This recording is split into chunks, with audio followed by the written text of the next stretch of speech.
Tonight, a report on a life in prison sentence for a convicted murderer, and bricks from an old church in Soap Lake are being auctioned off. What's happening in sports, Bob? Moses Lake Wrestling finishes second at districts, and the Running Vikes pull out a double overtime win on the hardwood. Here's a quick peek at our Weather Center forecast.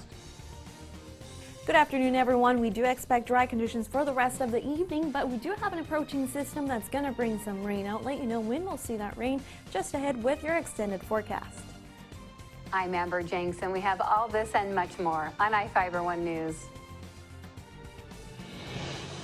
From the iFIBER 1 HD studio here in the heart of the Columbia Basin, this is iFIBER 1 News, your #1 source for local news, sports headlines, and our very own Weather Center forecast covering the entire Columbia Basin. This is iFIBER 1 News, and it starts now.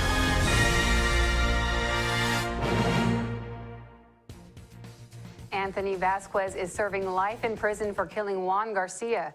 Grant County Superior Court Judge John Antos sentenced Vasquez, the 25-year-old Moses Lake resident, to life in prison without parole.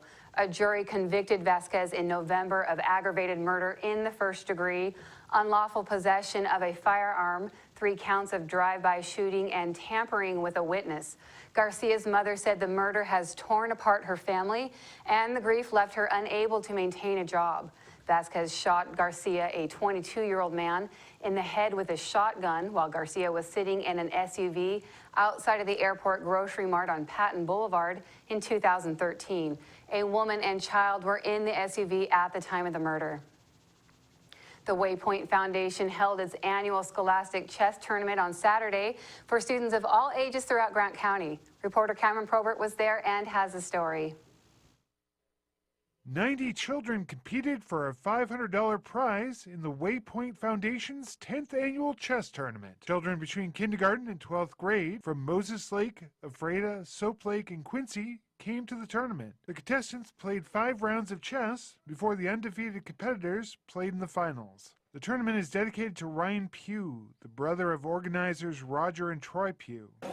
And growing up, my brother and I played in tournaments, and our whole family did. And when we had a brother pass away, we did this tournament in his memory, and it's number 10. Roger Pugh said the tournament draws several of the contestants back every year. Some of our kids that are here have not, we don't have anyone that's played all of them yet, because some of them were too young, but we do have a few that played all but one. The game can teach children several important lessons about life, including thinking ahead and considering the consequences of their actions. And that's just like chess. You got to be thinking 2 or 3 moves ahead. And if we can teach the kids in our community to be better citizens by chess, that's our goal. For iFIBER 1 News, this is Cameron Probert reporting. The Grant County Economic Development Council is restarting their search for a new executive director. EDC Board President Juanita Richards stated the council offered the position to 2 candidates following the resignation of former Executive Director Jonathan Smith in September of 2015. Smith resigned after 10 years with the council to become president of the New Vision Yakima County Development Association. The council could not agree to terms with the first candidate, and the second candidate officially declined the position. Richards stated the council is going to work with M&A Executive Search to advertise on an international website in hopes of finding suitable candidates. Ephrata is buying a new fire engine. The City Council approved a contract with Kovach Mobile Equipment to purchase the pumper fire engine. The Pennsylvania-based company promised to deliver the truck within a year. The city agreed to pay $411,000. If the company doesn't provide it within the year, the money will be refunded. The fire truck is the first item the city is purchasing after selling bonds to purchase fire equipment. Ephrata voters approved paying 15 cents more per $1,000 of assessed value in property taxes to repay the bonds. The vehicle will be shipped to a Washington dealership where the fire department staff is going to collect it. Now we take a look at people being sought by law enforcement. This is Sheriff Tom Jones with the Grant County Sheriff's Office. Each of the people you see here have a warrant for their arrest. If you see any of these people, we ask you do not attempt to detain or apprehend them, but call us at 509-762-1160 or send us an email at crimetips@co.grant.wa.us. If the person is presenting a danger, call 911. With your help, we can bring these people to justice and make our community safer. We'll be right back after this.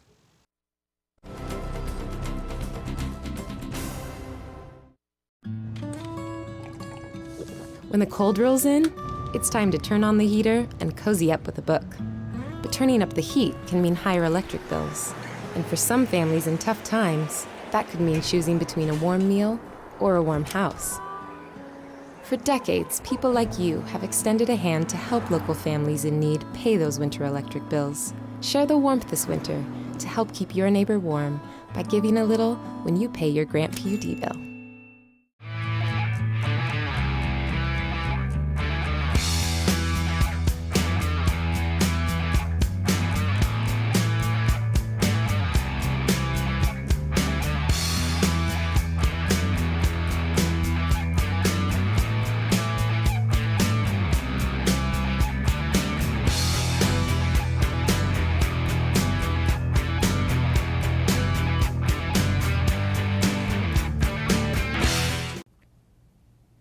Welcome back, everyone. Thank you for joining us. I'm Cristina Sanchez with your local weather segment brought to you by Berry Motors, one great place to buy and service a car. We expect a warm and dry weather pattern for the rest of this week. We do have a strong high pressure system that is bringing this drier air mass over us, so we will have plenty of sunshine for Tuesday and Wednesday. Then we do have our next system that will bring some rain as we get closer to the weekend. Low temperatures this morning for us here in Ephrata right around 33. The average low is 25. High temperature today right around 43. Average high is 40, so slightly above that average high temperature. Record high temperature was set back in 1995, and the record high was 56. We will be close to the upper 50s as we end this work week. Low temperatures this morning for you in Moses Lake, right around 27, around that average low.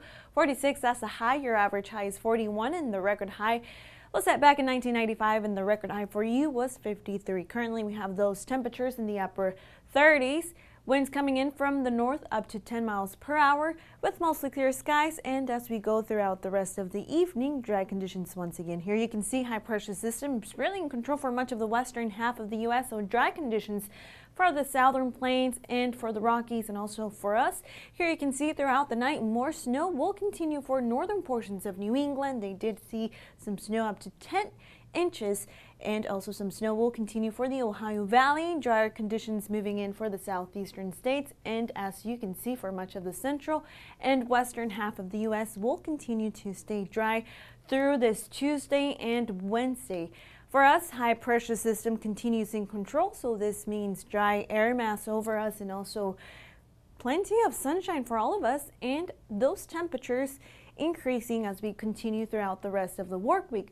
Some cloud cover moving in for the coastal region, but as we head into Friday, you can see the next storm system approaching. That's the one that's going to bring that chance of rain for us for Friday and Saturday across the area.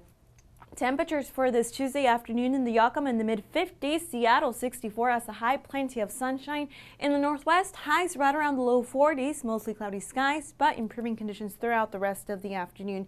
For Moses Lake, highs right around the upper 40s. Once again, those temperatures slightly above average for this time of year, right around 46 for us here in Ephrata, also for you in Quincy, and 45 for Royal City. Those temperatures will continue to increase as we head into this Thursday with highs in the low 50s. Notice for tonight, we do expect to have some patchy fog also as we go into Tuesday morning and once again Wednesday morning. Low temperatures right around the low 30s. To save some energy, I've used Einstein's mass energy equivalents to design the haptic suits you see in front of you. They will maintain our core body temperature while we completely turn off our heat and air conditioning. With the money we save on our Grant PUD bill, I'll be expecting that trip to Disneyland this year. You don't need to be a super genius to save energy and money. Visit grantpud.org to learn how. The new Flamethrower cheeseburger now with a $5 lunch. I'm going Flamethrower today. Remember what happened last time? I'm going Flamethrower today. Gary, do you remember what happened last time? I'm going Flamethrower today. Remember what happened last time? Comes with a Sunday now. I can handle it. You know your body, Gary. Go Flamethrower. Now the DQ $5 lunch comes with the new jalapeno bacon Flamethrower cheeseburger, plus fries, drink, and a sundae. This is fan food, not fast food. The #1 ranked Chiefs were knocked down a peg in Yakima over the weekend. The old adage of it's better at times to have 100 nickels than 50 dimes held true in Sunnyside's dethroning of the defending Big 9 district champion Moses Lake Chiefs Saturday. The crowd on hand witnessed some of the best 4A wrestling in the state during the two-day event at Davis High School, but it was the Chiefs and Grizzlies trading leads through the semifinal round. And after a grueling day of competition, it was Moses Lake advancing 10 to the finals and Sunnyside sending 7. The Chiefs' Jesus Cornejo at 106 was the first of 8 Moses Lake wrestlers to claim championships. Nick Hara, Cooper McCullough, Hunter Cruz, Joel Torres, Hudson Mosseth, Dylan Morris, and Peyton Castro followed suit. The Grizzlies crowned 4 champions, which appeared to all but hand the Chiefs their 4th straight title. But after the final tally was recorded, Sunnyside owned the consolation bracket with 7 third-place finishes, and that was the difference maker. The Grizzlies finished with a team total 400 points. Moses Lake had 361.5. Host Davis placed 3rd with 184.5. The top 3 placers in each weight class advanced to the regional tournament at University High in Spokane Friday and Saturday. The Moses Lake High School pool was a hub of activity Friday and Saturday as swimmers qualified for the state meet. The 4A district swim meet took place at Moses Lake High School over the weekend, and it was Wenatchee coming away with a dominating win. The Panthers finished with a team total 478 points. Richland placed 2nd with 331. Walla Walla took 3rd with 220. It wasn't the best outing for the Chiefs.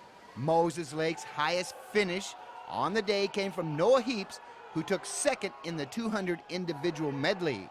The 400 freestyle relay team of Ander Molitor, Garrett Lake, Mateo Mija, and Heaps touched 4th.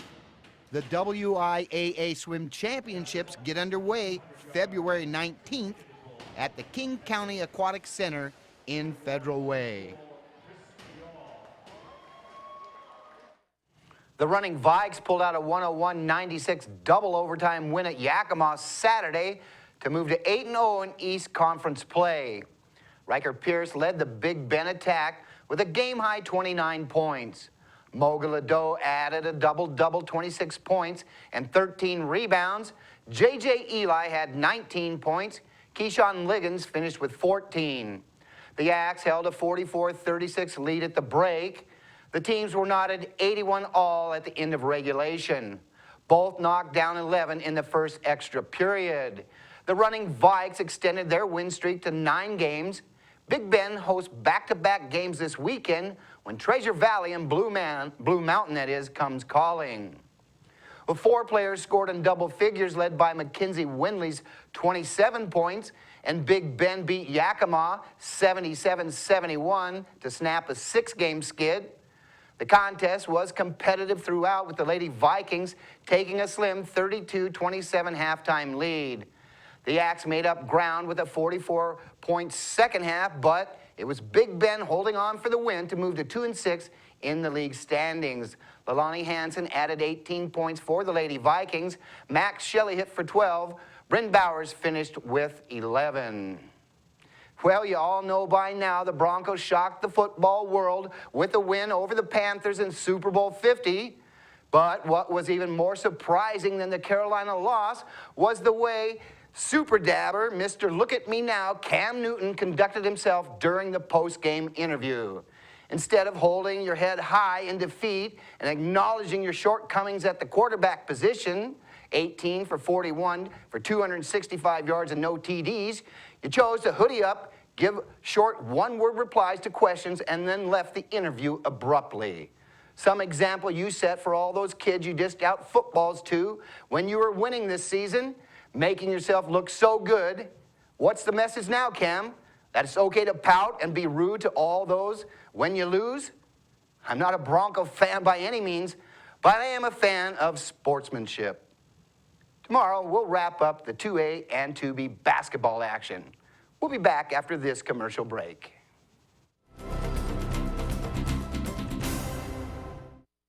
You don't have to drive to Seattle for exceptional cancer care.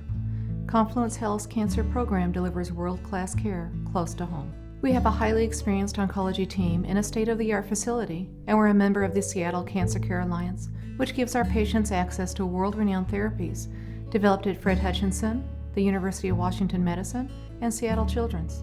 Together with the SCCA, we're delivering world-class cancer care close to home. Well, one thing I knew from being a patient myself was that a dental office is a scary place to come to. And so we wanted everything possible to make sure that our office is a comfortable place for our patients to visit.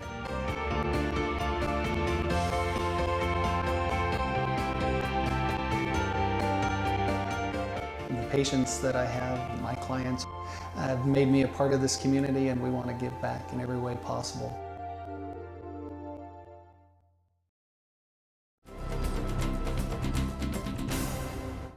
Our spotlight story tonight is about daddy-daughter and mother-son events in Ephrata and Moses Lake on Saturday. Reporter Joe Utter has the story.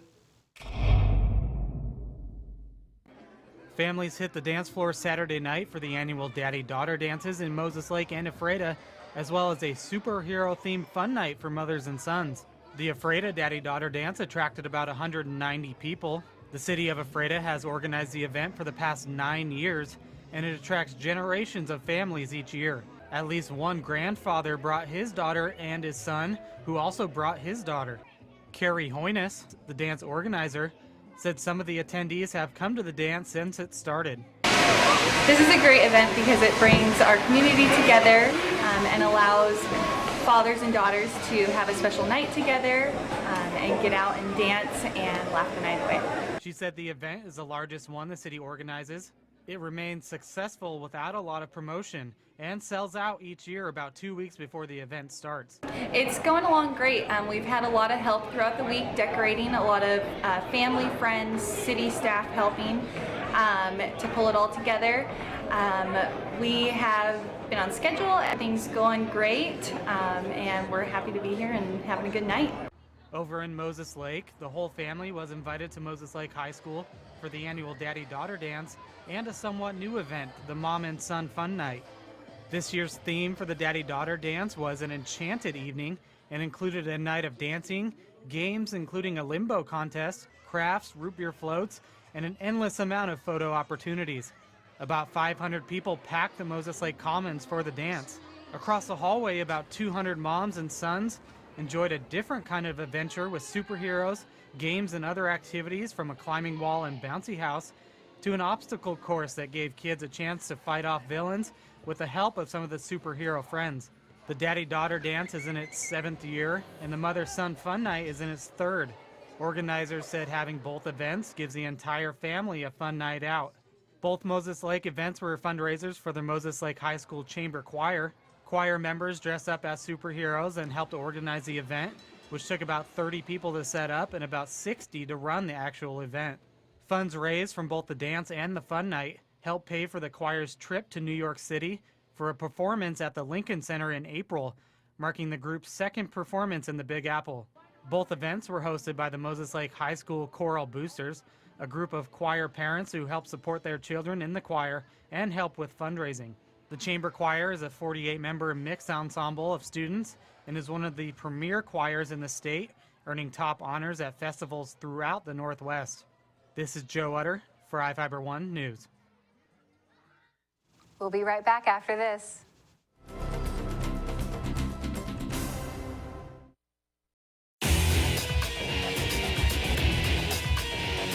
We are real students, and this really is our college. My dream will change the outcome of my life. My college is allowing me to achieve my dream. My dream is to be a pilot. My dream is to be a nurse. Only you can determine your dream. Big Bend will help you get there. What's your dream?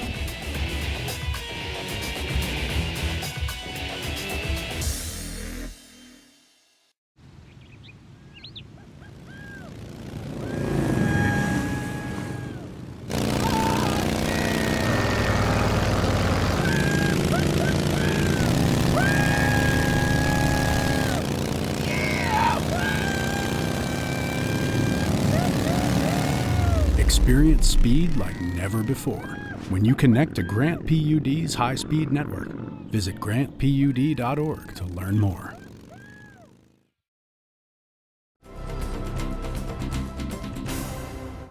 Welcome back. Ephrata's Art Semro American Legion Post 28 is hosting their annual crab feed on February 27th. The dinner begins at 6 p.m. at the Legion Post at 276 8th Avenue Northwest. It's open to Legion members and guests. Tickets for the all-you-can-eat crab dinner are $35 per person. A prime rib dinner option is available for $18. Tickets must be purchased by February 21st. Funds raised from the event go toward helping veterans and their families, according to organizers. People can buy tickets by calling 509-754-2761 or at the Legion Post during regular business hours. Soap Lake is selling off the bricks from a church destroyed by a suspected arson 2 weeks ago. The City Council agreed to have the Public Works Department begin cleanup of the site formerly occupied by the Our Most Sorrowful Mother Roman Catholic Church during their last meeting. The abandoned church was destroyed in a fire on January 25th and is being investigated as arson. The council is moving ahead on accepting the donation of the land from the Ringhofer family, so the parking lot next to the property can be used by the Soap Lake Senior Center for additional vehicles. The council voted unanimously to spend up to $1,500 to allow Public Works to rent equipment necessary to remove the remaining debris and fill in the exposed foundation for safety purposes. Mayor Raymond Gravel said he'd been approached by residents about purchasing portions of the church's brick exterior, which he said contained types no longer produced. The council agreed to auction the bricks to the highest bidder. Prosecutors plan to ask for a 10-year sentence for a man that shot a 51-year-old man during a struggle for a gun. Olajide Fletcher, a 25-year-old Moses Lake resident, pleaded guilty in Grant County Superior Court to assault in the second degree and unlawful possession of a firearm. As part of the plea agreement, Deputy Prosecutor Kevin McCrae stated he was going to recommend a 10-year sentence. The prison sentence includes 3 additional years for using a deadly weapon. Fletcher called the Moses Lake police and said he was trying to get his TV back from the 51-year-old victim. The TV was underneath a tarp in a truck, according to police report.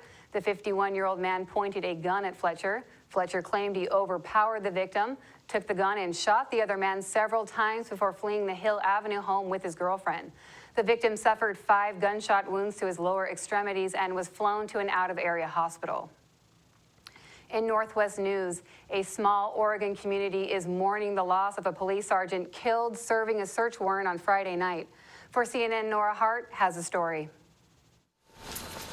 Did his job well, and that's what hurts the most. Really sad that this happened. I feel for him. A small community shaken to its core after a huge loss. Spend any amount of time in Seaside and you'll quickly figure out. We're all just a big family here. We're a tight-knit. It's such a small town, everybody knows everybody. Flowers, candles, and letters of remembrance now adorn the American flag, flying at half-staff outside the police department where Sergeant Gooding spent the last 13 years of his career. Everybody works here so cool, it's on the force, and it's horrible to happen. Everybody's in shock, everybody's praying, and I'm sure they're, praying for his family. Meanwhile, just a few blocks away, the normally bustling Broadway takes on a somber feel as people of all ages stop by to pay their respects. Great guy. His wife and kids were awesome. I feel really bad. He was a police officer here for 13 years.